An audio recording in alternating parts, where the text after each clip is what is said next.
Hello friends, मैं सुहेल अख्तर आप सबका स्वागत करता हूं अपने YouTube channel M study centre पे। और दोस्तों, आप सबको जानते हैं कि हम लोग हिस्ट्री पढ़ना शुरू कर दिए हैं और हिस्ट्री में भी हम लोगों ने सबसे पहले यूरोपियों के आगमन को देखा था। और उसमें हम लोगों ने यूरोपियों के आगमन में अभी तक जो पुर्तगाली कंपनियां थी वो भारत में कब आती है, उनके द्वारा प्रथम जो फैक्ट्री है या फिर उसे गोदाम भी कहा जाता है वो कहाँ पे स्थापित होती है, और जो पुर्तगाली हैं पुर्तगाली में कौन कौन गवर्नर आते हैं और उनके द्वारा जो किए गए मुख्य कार्य हैं, इसको अभी तक हम लोगों ने देखा था। मैंने जो यूरोपियों के आगमन का जो चैप्टर है यह आधुनिक भारतीय इतिहास के लिए सबसे महत्वपूर्ण है, क्योंकि आधुनिक भारतीय इतिहास में जो भी हमें महत्वपूर्ण घटनाएं देखने को मिलती है या जो भी परिणाम हमें देखने को मिलता है, ये सभी की सभी घटनाएं और सभी के सभी परिणाम कहीं ना कहीं यूरोपीय कंपनियों से जुड़े हुए होते हैं। इसलिए हमें यूरोपियों के आगमन को सही ढंग से समझना बहुत ज़्यादा ज़रूरी है। मैंने आप लोग को बताया ही था कि किस प्रकार 1453 ईस्वी में कुस्तुनतुनिया का पतन हो जाता है और उस पर तुर्कों का अधिकार हो जाता है। तुर्कों के अधिकार हो जाने के बाद जो यूरोप और भारत या एशिया के बीच में जो होने वाले व्यापार थे वो एक तरह से अवरुद्ध हो गए। अब जो यूरोपीय कंपनियां या जो यूरोपीय देश थे उनको अब एक नए स्थल या एक नए मार्ग की तलाश थी ताकि वो सुरक्षित रूप से भारत आ सके और भारत से वस्तुओं को ले जाकर सुरक्षित रूप से यूरोप में बेच सके। और इसी के तहत मैंने बताया कि भौगोलिक खोज की शुरुआत होती है और इसमें स्पेन और पुर्तगाल सबसे आगे रहते हैं और इन्हीं दोनों देशों द्वारा बहुत सारे क्षेत्रों की खोज की जाती है। जो भारत की खोज होती है वो पुर्तगाली नाविक वास्को डी गामा द्वारा की जाती है, जो 17 मई 1498 ईस्वी को भारत के केरल राज्य के कालीकट बंदरगाह पर पहुंचता है और भारत को खोजकर, यानी भारत आने के रास्ते को खोजकर वो भारत और यूरोप के बीच में फिर से व्यापारिक जो संबंध है वो स्थापित कर देता है। और जब यह संबंध स्थापित हो जाते हैं और जो वास्को डी गामा वस्तुओं को ले जाता है और वो 60 गुना मुनाफा पर बेचता है, तो अन्य जो यूरोपीय देश थे वो भी अब भारत से व्यापार स्थापित करने के लिए आगे आते हैं। और इस तरह हम लोग देखते हैं कि भारत में कई सारे यूरोपीय देश आते हैं, यानी उनकी कंपनियां आती है भारत में व्यापार करने के लिए। तो अभी तक हम लोगों ने पुर्तगालियों के बारे में देख लिया है कि भारत में आने वाले जो सर्वप्रथम थे वो कौन थे, पुर्तगाली थे। और पुर्तगाली में भी हम लोगों ने देखा था कि यह पुर्तगाली कब आते हैं भारत में, तो 1498 ईस्वी में आते हैं। इसके बाद हम लोग देखेंगे कि पुर्तगाली के बाद डच आते हैं। कौन आते हैं, डच आते हैं, और यह 1602 ईस्वी में भारत में आते हैं। डचों के बाद भारत आने वाले अंग्रेज थे, यानी ब्रिटिश थे, और जो ब्रिटिश थे यह ब्रिटिश 1608 ईस्वी में भारत में आते हैं। और आप सबको जहाँ तक पता है ही कि इन ब्रिटिश जो कंपनी थी ईस्ट इंडिया कंपनी, इसके बारे में अभी हम लोग पूरा डिटेल्स में पढ़ा जाएगा, इसी के द्वारा भारत पर अधिकार कर लिया जाता है। इसके बाद डेनिश आते हैं, डेनिश यानी डेनमार्क के व्यापारी, यह 1616 ईस्वी में भारत में आते हैं। और सबसे अंत में फ्रांसीसी आते हैं, और जो फ्रांसीसी आते हैं भारत में 1668 ईस्वी में आते हैं। इस प्रकार हम लोग देख सकते हैं कि भारत जो कंपनियां आती है, जो यूरोपीय कंपनियां होती है, उनका यह क्रम होता है। यह क्रम भी आपको याद होना चाहिए। तो अभी तक हम लोगों ने पिछले वीडियो में इन पुर्तगालियों के बारे में देख लिया था कि भारत में आने वाले सर्वप्रथम पुर्तगाली थे। इसमें वास्को डी गामा था और इसमें जो 3 महत्वपूर्ण गवर्नर थे, जैसे डी अल्मीडा, अल्बुकर्क और निनो डी कुन्हा, इन तीनों के बारे में देख लिया था। आज हम लोग डचों के बारे में पढ़ने वाले हैं और इसके बाद अंग्रेजों के बारे में पढ़ने वाले हैं। तो सबसे पहले हम लोग डच के बारे में शुरू करते हैं। तो जो डच थे ये डच हॉलैंड के व्यापारी थे। हॉलैंड कहिए या फिर उसे नीदरलैंड कहिए, दोनों देश के रूप में इसे जाना जाता है। यानी हॉलैंड या नीदरलैंड के जो व्यापारी थे उन्हें डच कहा गया। क्या कहा गया, डच कहा गया। तो कई बार तो क्वेश्चन यहीं से पूछ देता है कि डच कहाँ के व्यापारी थे, तो डच हॉलैंड या नीदरलैंड के व्यापारी थे। डचों ने भारत से व्यापार करने के लिए एक कंपनी की स्थापना की जिसे डच ईस्ट इंडिया कंपनी भी कहा जाता है। Dutch east India company.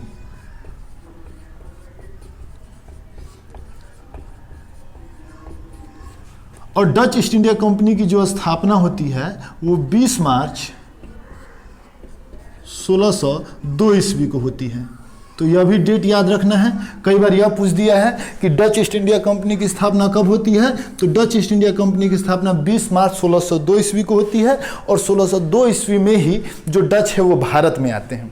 अब जो डच थे इन्होंने भारत में अपना जो पहला फैक्ट्री स्थापित की, प्रथम फैक्ट्री डचों की प्रथम जो फैक्ट्री थी वो 1605 ईस्वी को स्थापित होती है और 1605 ईस्वी में इन्होंने फैक्ट्री कहाँ पे स्थापित की थी, तो मसूलीपट्टनम में। यह क्वेश्चन आपसे कई बार पूछा गया है कि डचों द्वारा प्रथम जो स्थापित फैक्ट्री थी, या इसे आप लोग गोदाम भी कह सकते हैं या कारखाना भी कह सकते हैं, यह कब स्थापित होती है, तो 1605 ईस्वी को। और कहाँ पे स्थापित होती है, तो मसूलीपट्टनम में स्थापित होती है। और मसूलीपट्टनम में यह स्थापित करके यहाँ भारत से व्यापार करना शुरू कर देते हैं। डच जो थे जब भारत में आते हैं तो उस समय भारत में यूरोपीय कंपनियों में जो सबसे महत्वपूर्ण शक्ति थी वो पुर्तगाली थी। यानी डचों का मुख्यतः जो शुरुआत में मुकाबला होता है वो पुर्तगालियों से होता है। आप सबको पता है, आप यहाँ पे देख सकते हैं कि पुर्तगाली 1498 में ही आ चुके थे और जो दूसरा यूरोपीय कंपनी आता है वो 1602 ईस्वी में आता है। यानी लगभग 100 वर्षों तक, एक शताब्दी तक पूरे भारतीय व्यापार पर जो डच थे, इन डचों का सबसे ज़्यादा प्रभाव रहा। जो पुर्तगाली थे, इन पुर्तगालियों का एक तरह से अधिकार रहा, एकाधिकार रहा। इनको प्रतिद्वंदी के रूप में दूसरी कोई कंपनियां यहाँ पे उपस्थित नहीं थी। इसीलिए पुर्तगालियों ने शुरुआत में बहुत ज़्यादा मुनाफा कमाया। लेकिन जब डच आ गए तो डचों का और पुर्तगालियों में भिड़ंत होती है और अंततः जो डच थे वो पुर्तगालियों की अपेक्षा काफ़ी शक्तिशाली थे। चाहे उनकी नौसेना शक्ति हो, यह सभी शक्तियाँ पुर्तगालियों की अपेक्षा काफ़ी ज़्यादा थी।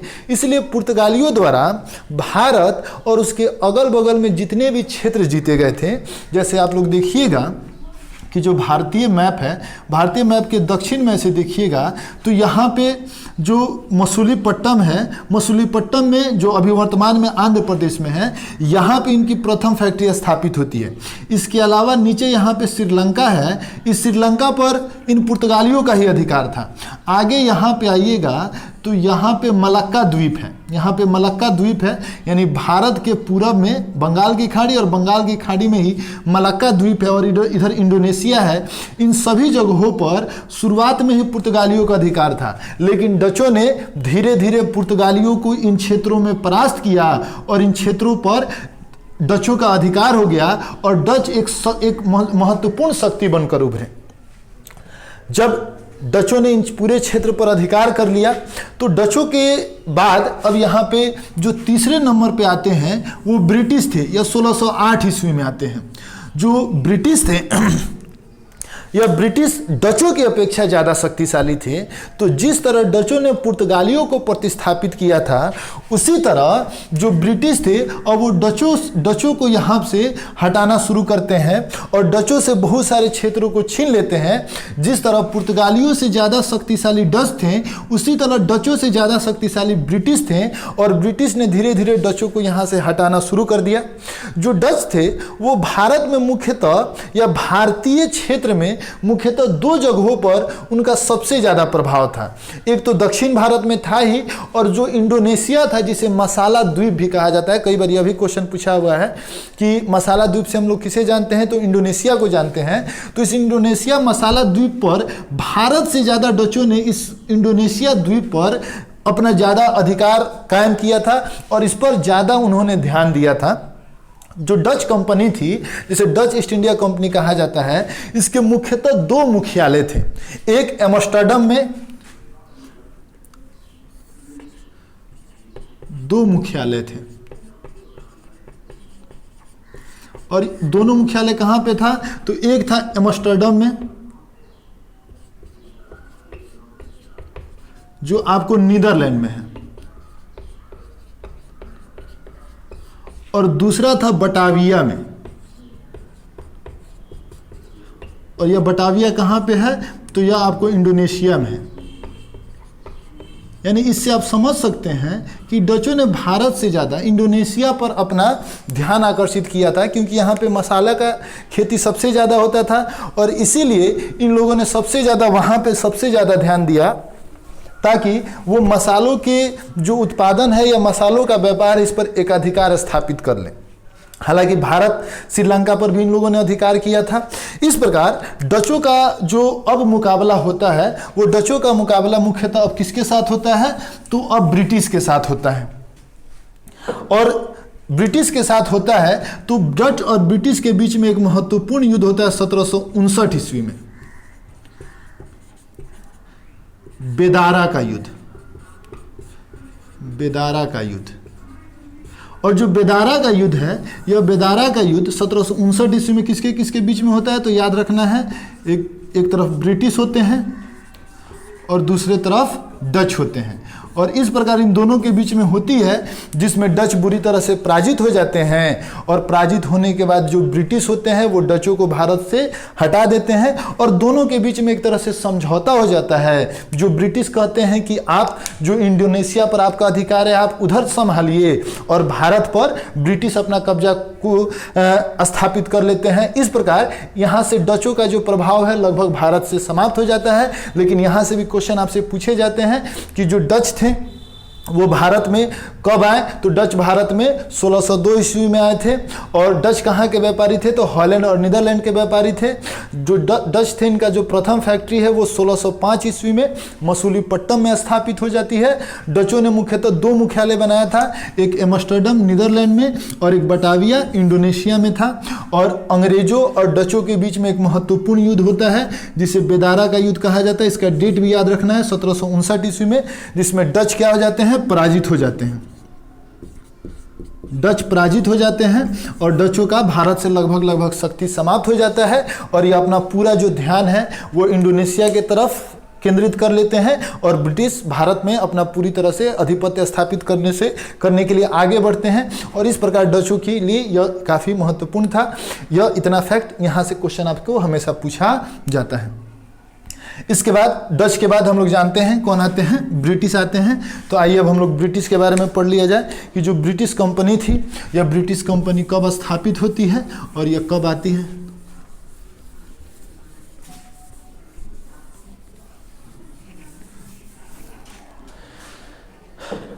तो भारत में आने वाली जो तीसरी शक्ति थी वो ब्रिटिश थी। जो ब्रिटिश थे, यानी ब्रिटिश का मतलब आप समझ सकते हैं कि ब्रिटिश इंग्लैंड के व्यापारी थे या फिर आप इसे ब्रिटेन का भी व्यापारी कह सकते हैं, इंग्लैंड के व्यापारी थे। भारत से व्यापार करने के लिए जो ब्रिटिश महारानी थी, जिनका नाम महारानी एलिजाबेथ था, उन्होंने 31 दिसंबर 1600 ईस्वी को एक निजी कंपनी को, एक शेयर धारक कंपनी को एकाधिकार दिया कि वो भारत से जाके व्यापार कर सकते हैं। इसी क्रम में जो ब्रिटिश है यानी इंग्लैंड है, इसके लिए 31 दिसंबर 1600 ईस्वी को, यह डेट काफ़ी इंपॉर्टेंट है, 31 दिसंबर 1600 ईस्वी को ईस्ट इंडिया कंपनी की स्थापना होती है।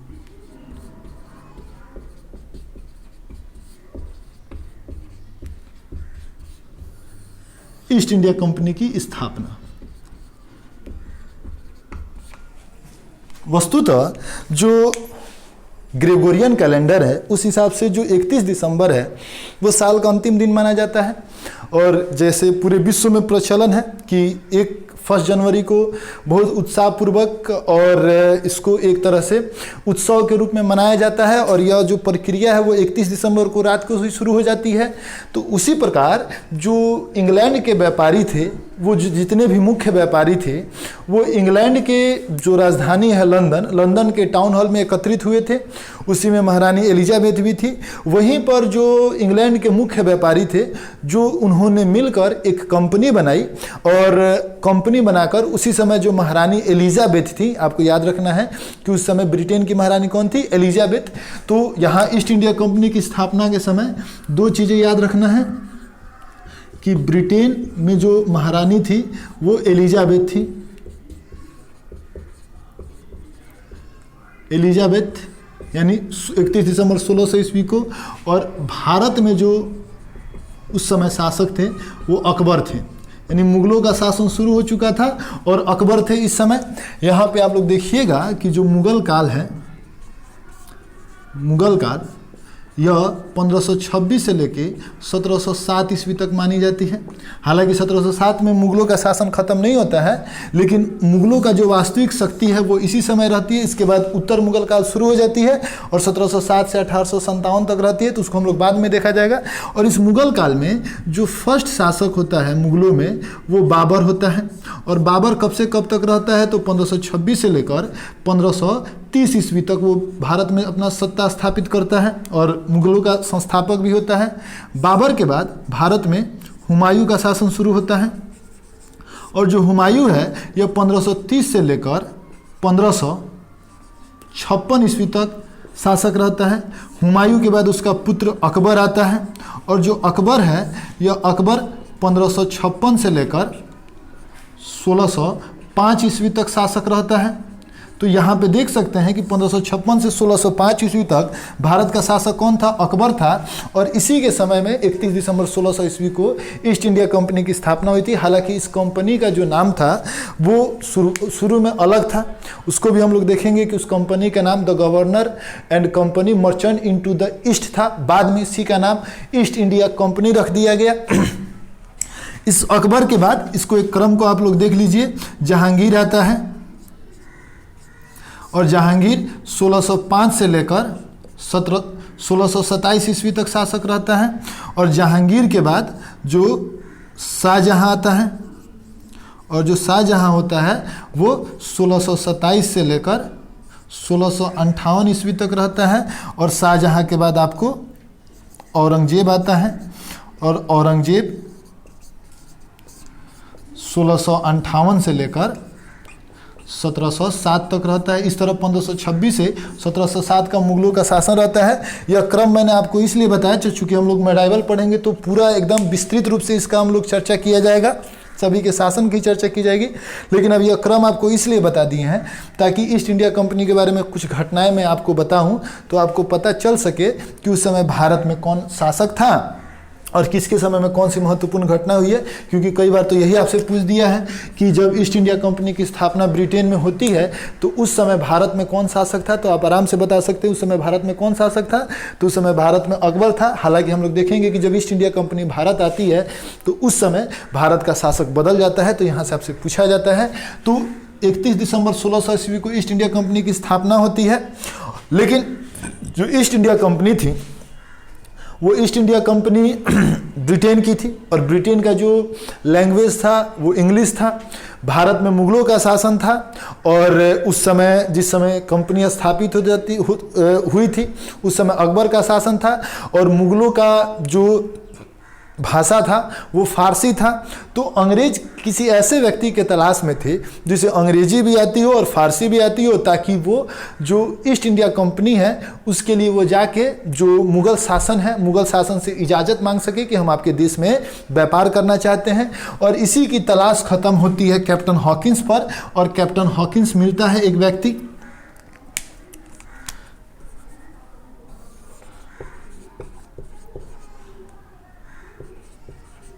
Captain Hawkins. और कैप्टन हॉकिंस जो होता है इसी को ईस्ट इंडिया कंपनी भारत भेजती है, और कैप्टन हॉकिंस 1608 ईस्वी में भारत के सूरत बंदरगाह पर उतरता है।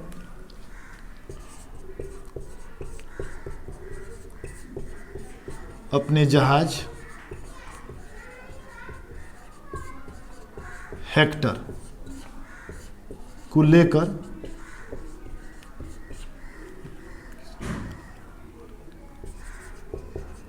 आता है। तो आपसे पूछा जाए कि ईस्ट इंडिया कंपनी से की तरफ से भारत आने वाला जो पहला व्यक्ति था वो कौन था, तो आप बता सकते हैं कि कैप्टन हॉकिंस था। और कैप्टन हॉकिंस 1608 ईस्वी में भारत के सूरत बंदरगाह पर, यानी गुजरात वाला जो क्षेत्र है वहाँ पे उतरता है। यह भी क्वेश्चन पूछा गया है कि कहाँ पे आया था, तो सूरत में उतरा था। और इसके जहाज का नाम कई बार पूछ दिया गया है कि किस जहाज से आया था, तो हेक्टर नामक जहाज से आया था। उस समय चूंकि 1608 ईस्वी में यह आया, तो 1608 ईस्वी में 1605 ईस्वी में अकबर की मृत्यु हो चुकी थी और अब भारत का जो शासक था वो जहांगीर था।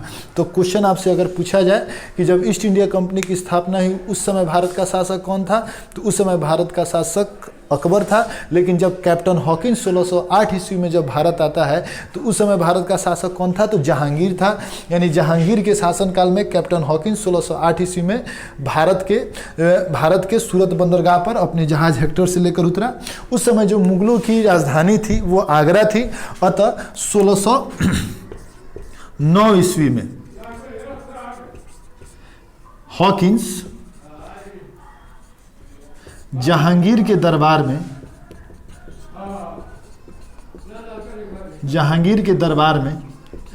आगरा पहुंचा। कहाँ पहुंचा? आगरा पहुंचा। तो यह भी क्वेश्चन आपसे पूछा जाए कि वो भारत कब आया, तो भारत आता है 1608 ईस्वी में और 1608 ईस्वी में सूरत के बंदरगाह पर उतरता है। लेकिन वो जहांगीर के दरबार आगरा में कब पहुंचता है, तो आगरा में पहुंचता है 1609 ईस्वी में। आगरा में वो जहांगीर के पास पहुंचा, दोनों ने फारसी भाषा में बात की। इससे जहांगीर काफ़ी ज़्यादा उससे प्रभावित हुआ और उसने कैप्टन हॉकिंस को 400 की मनसब भी प्रदान की। कैप्टन हॉकिंस ने भारत में फैक्ट्री यानी कारखाना खोलने की इजाज़त मांगी, लेकिन जहांगीर ने उसे इजाज़त नहीं दी। इजाज़त नहीं देने के पीछे कारण क्या था कि पुर्तगाली पहले से ही भारत में उपस्थित थे।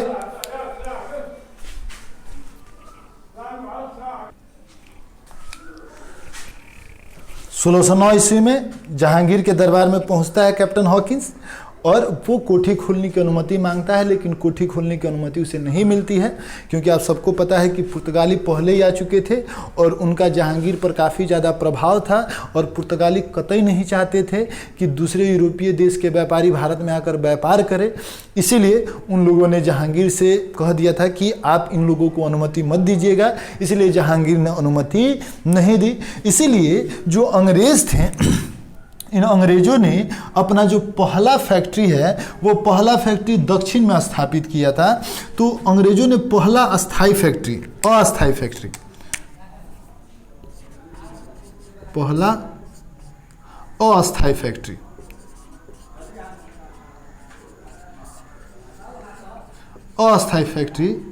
अंग्रेजों ने पहला अस्थाई फैक्ट्री 1611 ईस्वी में मसूलीपट्टम में स्थापित की थी और पहला अस्थाई फैक्ट्री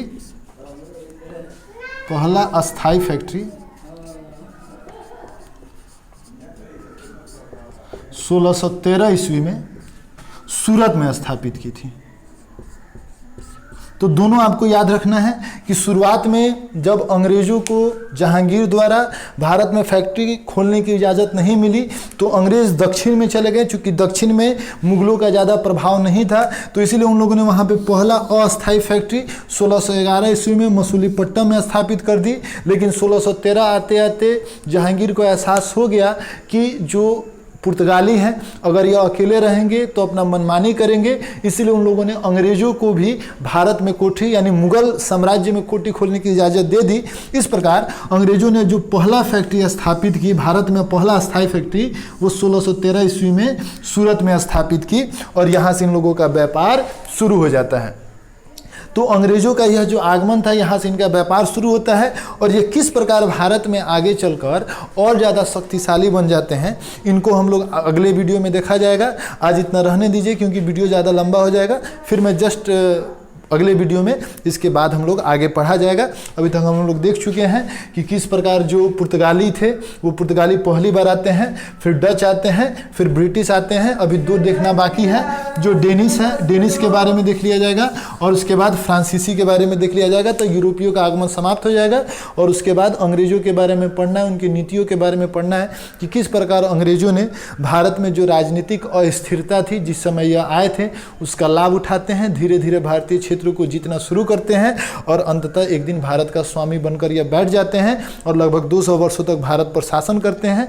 तो मॉडर्न हिस्ट्री पूरा बहुत विस्तृत है, तो इसको हम लोग धीरे धीरे पढ़ा जाएगा और समझते हुए पढ़ा जाएगा, चीज़ों को रटना नहीं पड़े। आप यहाँ पे देख सकते हैं कि हम लोगों ने क्रम से पढ़ा है और हिस्ट्री ऐसे ही क्रम से पढ़ना चाहिए ताकि आपको रटना नहीं पड़े और सभी चीज़ें यहाँ पे आपको समझ में आ जाए। इसका आप लोग स्क्रीनशॉट लीजिए, फिर हम लोग अगले वीडियो में मिला जाएगा। धन्यवाद।